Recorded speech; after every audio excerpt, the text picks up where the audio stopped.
Hannah prayed and said, "My heart exults and triumphs in the Lord. My horn, my strength, is lifted up in the Lord. My mouth is no longer silent, for it is opened wide over my enemies, because I rejoice in your salvation. There is none holy like the Lord. There is none besides you. There is no rock like our God. Talk no more so very proudly. Let not arrogance go forth from your mouth.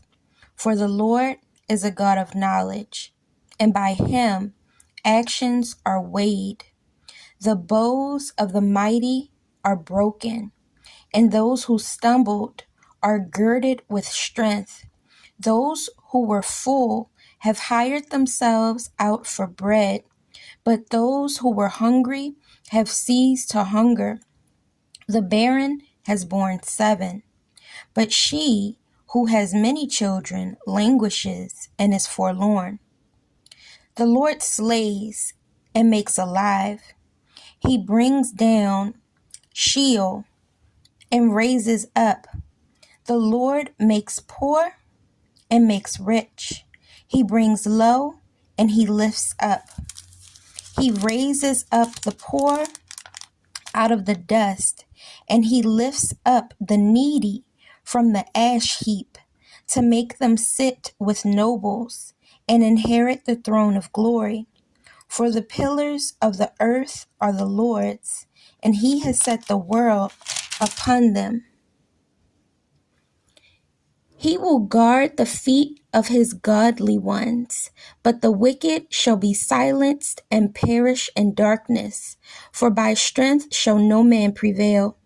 The adversaries of the Lord shall be broken to pieces. Against them will he thunder in heaven. The Lord will judge all peoples to the ends of the earth, and he will give strength to his king, and exalt the power of his anointed, his Christ.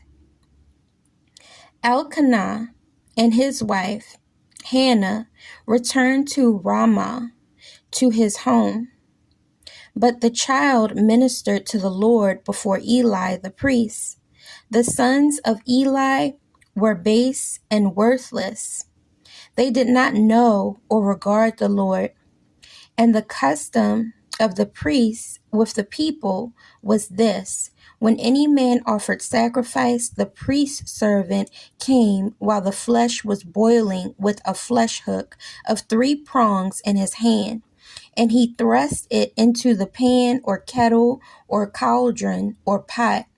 All that the flesh hook brought up, the priest took for himself. So they did in Shiloh with all the Israelites who came there. Also, before they burnt the fat, the priest's servant came and said to the man who sacrificed, "Give the priest meat to roast, for he will not accept boiled meat from you, but raw." And if the man said to him, "Let them burn the fat first, and then you may take as much as you want," the priest's servant would say, "No, give it to me, or I will take it by force." So the sin of the 2 young men was very great before the Lord, for they despised the offering of the Lord. But Samuel ministered before the Lord, a child girded with a linen ephod. Moreover, his mother made a little robe and brought it to him from year to year when she came up with her husband to offer the yearly sacrifice. And Eli would bless Elkanah and his wife and say, "May the Lord give you children by this woman for the gift she asked for and gave to the Lord." Then they would go to their own home. And the Lord visited Hannah so that she bore 3 sons and 2 daughters. And the child Samuel grew before the Lord. Now Eli was very old, And he heard all that his sons did to all Israel, and how they lay with the women who served at the door of the tent of meeting. And he said to them, "Why do you do such things? For I hear of your evil dealings from all the people. No, my sons, it is no good report which I hear the Lord's people spreading abroad. If one man wrongs another, God will mediate for him. But if a man wrongs the Lord, who shall intercede for him?" Yet they did not listen to their father, for it was the Lord's will